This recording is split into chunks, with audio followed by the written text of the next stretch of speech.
Sir ಈಗ ನೀವು ಹೇಳಿದ್ರಿ ರಾಜಕೀಯಕ್ಕೆ ಬರ್ಬೋದು ನಾನು ಅಂತ ಹೇಳ್ಬಿಟ್ಟು ಯಾವ್ದಾದ್ರು ವಿಷಯ ನೋಡಿದಾಗ ಅದರ್ವೈಸ್ ಯಾರನ್ನಾದ್ರೂ ನೋಡಿದಾಗ ನನಗೆ ರಾಜಕೀಯಕ್ಕೆ ಬರಬೇಕು ಅಂತ ಅನ್ಸುತ್ತೆ ಅಂತ ಹೇಳಿದ್ರಿ. ಸೊ ಅಕಸ್ಮಾತ್ ನೀವು ರಾಜಕೀಯಕ್ಕೆ ಬಂದ್ರೆ ನೀವು ಚೇಂಜ್ ಆಗ್ತಿರೋ ಇಲ್ಲಿ ರಾಜಕೀಯ ಚೇಂಜ್ ಮಾಡ್ತಾರೋ ಗೊತ್ತಿಲ್ಲ, ಯಾಕಂದ್ರೆ ಇಲ್ಲಿವರೆಗೂ ಬಂದಿರೋರೆಲ್ಲ ಅವರೇ ರಾಜಕೀಯದೊಳಗಡೆ ಹೊರಟೋಗ್ಬಿಟ್ಟಿದ್ದಾರೆ. ಸೊ ನೀವೇನಾದ್ರೂ ಬಂದ್ರೆ ಇಂಥದ್ದೊಂದು ವಿಷಯದ ಮೇಲೆ ಒಂದು ನಟ್ಟು ಬೋಲ್ಟ್ನ ಟೈಟ್ ಮಾಡ್ತೀನಿ ಅಂತಂದ್ರೆ ಯಾವ ಒಂದು ವಿಷಯ ನೋಡಿದಾಗ ನಿಮ್ಗೆ ನಾನು ರಾಜಕೀಯಕ್ಕೆ ಬರಬೇಕು ಅಂತ ಅನ್ಸುತ್ತೆ ಸರ್? ಇವಾಗ ನೀವು ಹೇಳಿದ್ರಲ್ಲ ಹೋದವರೆಲ್ಲ ಚೇಂಜ್ ಆಗ್ತಾರಂತ, ಚೇಂಜ್ ಆಗ್ತಿದ್ದಂಗೆ ನಾನು ಟೈಟ್ ಮಾಡ್ಕೋತೀನಿ ಫಸ್ಟ್.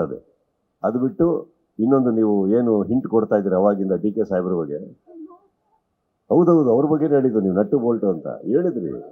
ಇನ್ಯಾರು ಹೇಳಿದ್ರು? ನಟ್ಟು ಬೋಲ್ಟ್ ಅಂದ್ರೆ ಅವರೊಬ್ಬರೇ ಬರೋದು ಪ್ರಸಿದ್ಧವಾಗಿ.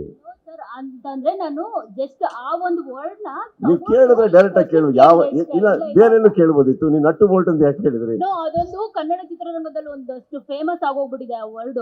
ಯಾವಾಗಿಂದ? ಅವರು ಹೇಳ್ದಾಗಿಂದ, ಯಾರು ಹೇಳ್ದಾಗಿಂದ? ಡಿ ಕೆ ಸಾಹೇಬ್ ಮತ್ತೆ ಅದೇ ಕೇಳ್ತಾರೆ, ಹೇಳ್ದಾಗಿಂದ ಫೇಮಸ್ ಆಗೋಗ್ಬಿಟ್ಟಿದೆ. ಸೊ ಅದಕ್ಕೆ ಇಲ್ಲಿ ಲಿಂಕ್ ಮಾಡಿ ಈ ತರದೊಂದು ಟಾಪಿಕ್ ಗೆ ಆತರ ಪ್ರಾಯವಾಗಿ ಹೇಳ್ತೀನಿ ಕೇಳಿ. ಡಿ ಕೆ ಸಾಹೇಬ್ರದ್ದು ಏನಿಲ್ಲ ಇದ್ರಲ್ಲಿ ಎಲ್ಲ ಕಿತಾಪತಿ ಇರೋದು ಸಾಧು ಕೋಕಿಲ ಅವ್ರದ್ದು.